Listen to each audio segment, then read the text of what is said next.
no idea what I'm doing in the future. And I think that's always the way I've been. I've always had kind of no grand plan or no idea what I'm doing, and I just kind of follow my nose. So I guess I've always made music kind of electronically, roughly speaking, by myself, recorded at home. But it's changed a lot over the years. Sometimes it sounds more like a live band at the moment. The music that I've made most recently sounds more like dance music, but it's always like a hybrid of a lot of things, I think. It's always different. The starting point can be something rhythmic or a sample from a record or just playing around on an instrument or kind of a vocal melody.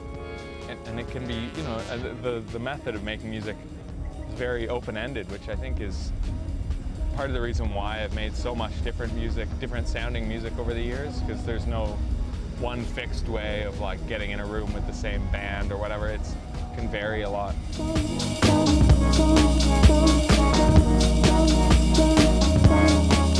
I'm interested in things outside of music, but the things that excite me in terms of making music are generally always musical, or at least sonic anyway. I mean, the idea, well, for example, on the most recent album, which is called Swim, I learned to swim during the time I was making the record, and being underwater in that kind of sonic environment a lot of the time, it had an impact on the thing of how to kind of reproduce that in the mix of the tracks on the record and things like that.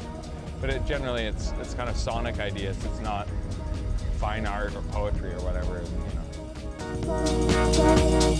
That's the most important thing about making a track. You know, if I make 10 tracks, the one that I'll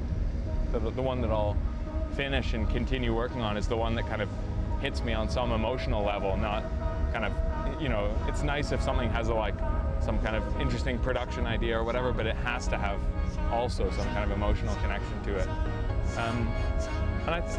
It's just endlessly fascinating that the way music generates that feeling, like people can listen to a song and immediately kind of feel a certain way out of it.